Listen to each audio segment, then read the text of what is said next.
Halo sahabat SD Ciracas, apa kabarnya hari ini? Tahukah kamu apa itu demam berdarah? Lalu bagaimana cara pencegahannya? Mari kita simak video berikut ini. Demam berdarah dengue adalah penyakit yang disebabkan oleh infeksi virus dengue melalui gigitan nyamuk Aedes, terutama Aedes aegypti. Gambar ini merupakan nyamuk Aedes aegypti.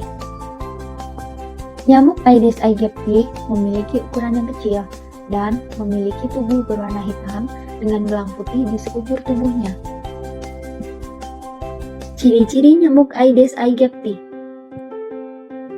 jarak terbang kurang lebih 100 meter.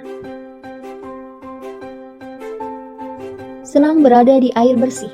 Nyamuk Aedes aegypti bersarang dan bertelur di genangan air yang jernih. Di dalam rumah, nyamuk ini banyak ditemukan berkembang biak di tempat penampungan air, misalnya bak mandi, vas bunga, talang air, atau tempat minum hewan peliharaan. Di luar rumah, nyamuk ini bersarang dan berkembang biak di tangkai atau lubang pohon. Nyamuk Aedes aegypti juga dapat bersembunyi di sudut rumah yang minim cahaya seperti kolong tempat tidur atau di balik lemari, menyenangi hingga pada pakaian yang tergantung, kelambu, serta di tempat yang gelap dan lembab. Nyamuk ini aktif mencari mangsa dan menggigit manusia di pagi hari sekitar 2 jam setelah matahari terbit dan sore hari beberapa jam sebelum matahari terbenam. Kendati demikian, bukan tidak mungkin nyamuk Aedes aegypti menggigit pada malam hari. Gigitan nyamuk Aedes aegypti terkadang tidak disadari sebab nyamuk ini biasanya menghampiri dari belakang tubuh dan menggigit di bagian siku atau pergelangan kaki. Jentik selalu bergerak aktif di dalam air. Gerakannya berulang-ulang dari bawah ke atas ke permukaan air untuk bernafas, kemudian turun kembali ke bawah, dan seterusnya. Pada waktu istirahat, posisinya hampir tegak lurus dengan permukaan air, biasanya berada di sekitar dinding tempat penampungan air.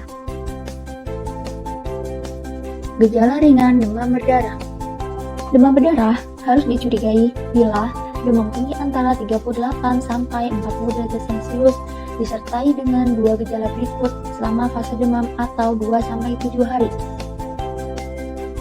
Sakit kepala, nyeri di belakang mata,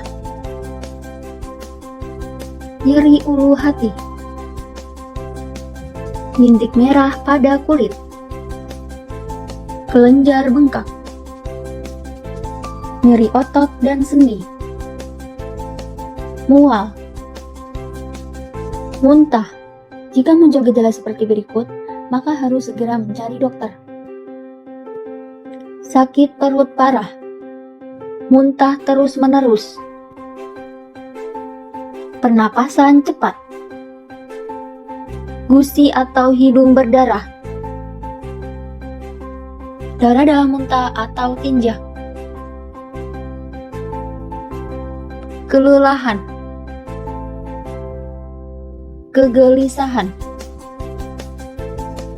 pembesaran hati. Komplikasi penyakit demam berdarah dapat menderita gangguan pernapasan, pendarahan dari hidung dan gusi, serta penurunan tekanan darah yang cepat yang menyebabkan shock. Jika dibiarkan, hal ini dapat menyebabkan kematian. Tahukah kamu apa itu fogging? Fogging yaitu pengasapan dengan menyemburkan racun pembunuh nyamuk dewasa atau biasa disebut insektisida. Apakah fogging saja cukup? Cara utama dan penting untuk pencegahan nyamuk DBD yaitu dengan melakukan PSN 3M+. Selain itu, fogging hanya mematikan nyamuk dewasa saja, sedangkan telur dan jentik nyamuk tidak akan mati dengan fogging, namun akan tetap hidup dan berkembang menjadi nyamuk dewasa dalam 2-6 hari. Cara pencegahan demam berdarah dengan metode 3M+. Yang pertama, menguras, merupakan kegiatan membersihkan atau menguras tempat yang sering menjadi penampungan air seperti bak mandi, kendi, toren air, drum, dan tempat penampungan air lainnya. Menutup, merupakan kegiatan menutup rapat-rapat tempat penampungan air seperti bak mandi maupun drum. Menutup juga dapat diartikan sebagai kegiatan mengubur barang bekas di dalam tanah agar tidak membuat lingkungan semakin kotor dan dapat berpotensi menjadi sarang nyamuk. M yang ketiga, memanfaatkan kembali limbah, barang-barang bekas yang bernilai ekonomis, atau mendaur ulang.